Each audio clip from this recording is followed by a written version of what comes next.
Little Victory Sports Cards here, and today I got a different style video for you. One I've been wanting to make for a long time, but been waiting because the weather in Oregon is just awful.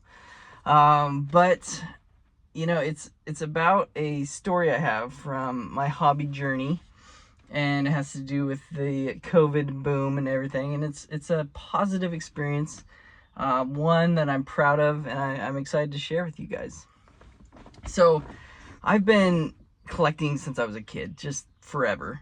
But I've been buying and selling probably for like 20 years, probably since 2002 maybe, on eBay. And my main thing was buying raw, getting them graded through PSA, and you know, that's how I made the money. But then I went to college and worked a little bit, grad school, stuff like that. And I came back to sports cards and started doing it full time, I'd say, in 2010, so about 13 years. And I've loved it, honestly. I don't even consider it work. I mean, you guys know how it is. It's just so fun. So I've always been really fulfilled in that aspect of my life. And, you know, I've built a nice family and got a house and stuff like that. But I've always been pretty much paycheck to paycheck, month to month. I get the bills paid, but I never had extra spending money. And when I did, you know, I would spend it on cards for my PC and stuff like that. But then COVID hit, the boom happened, and it was crazy. And like I mentioned, I was a raw to grade guy, so I had a lot of slabs. I had, you know, probably 2,000 slabs in my inventory, and you know, when it hit, they just flew off the shelves. It was crazy. And I for really the first time in my life, I started having money. I saw my bank account growing and growing, and it was crazy. I had never experienced that. And of course, everything was on lockdown, so you couldn't really travel. I couldn't really spend the money and all that stuff, but it kept accumulating. And one good thing I did with that money, and I'm really happy, I always told myself whenever and if I got money, I would do something for my dad.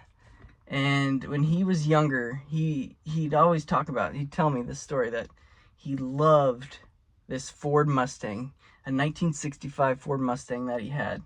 And you know, he always hated the fact that he had to sell it back in the day. So I always told myself if I ever got money, I would buy him that Mustang.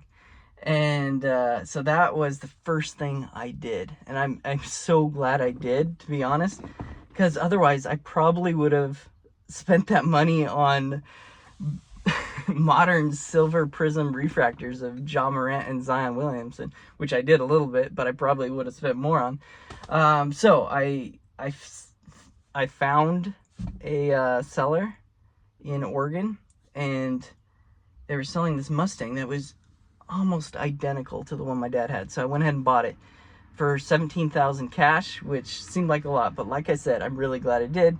Otherwise, I probably would have put more into cards and kept them, and they would have been 75% value down currently.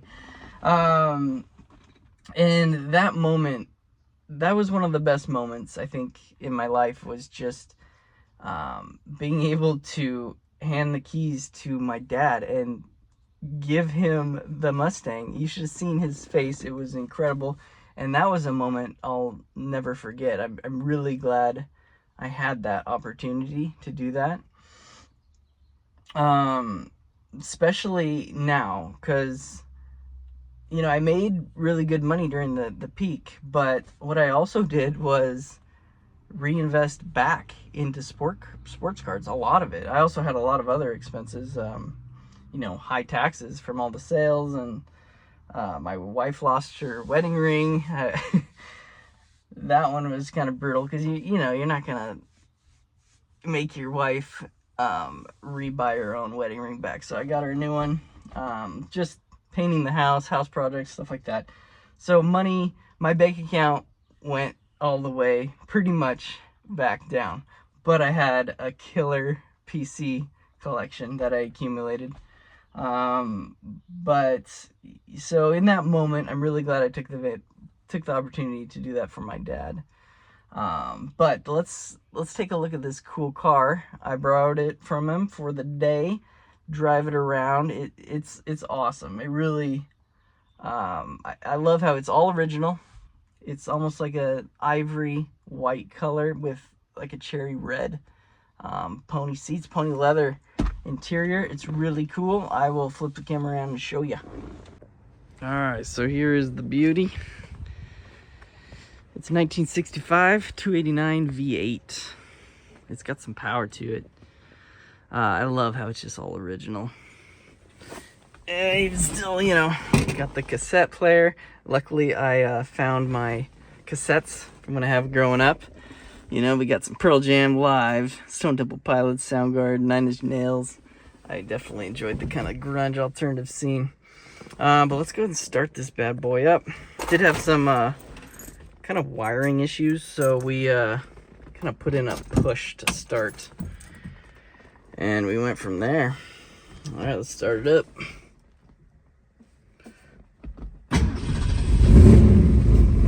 There it is.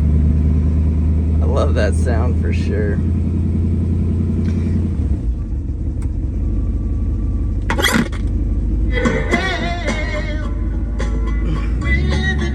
I always like going kind of the old vintage music. It makes it even more fun to drive, more authentic. And you know who else loves this car is our family doggo. She's a 2-year-old golden retriever. Her name's Lila.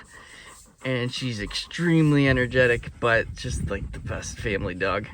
Lila, she probably thinks we're going to the park. Are we going to the park? Or do you want to go see Grandpa? Or play with your ball? Where's your ball? Yeah. Alright, so I just want to end by really thanking my dad. I hope he'll be watching this soon, and I just want to thank him for giving me a great childhood and always providing for us and loving me unconditionally. I had an amazing childhood, and I couldn't ask for a better dad, really. And also, I encourage everyone, when they have the chance, do that nice thing you've been wanting to do for somebody. You know, because honestly, we're not guaranteed tomorrow, so do it while you can. You know, because doing a selfless, kind act is really something you'll never regret doing. I don't think it'll ever be a mistake doing something nice or kind for somebody. So I appreciate you watching. You'll be seeing my normal reveal videos and grading tips and hobby tips and just life stuff down the road. I really appreciate all the subscribers and people that watch and encourage me to be better and keep doing this stuff. So thank you.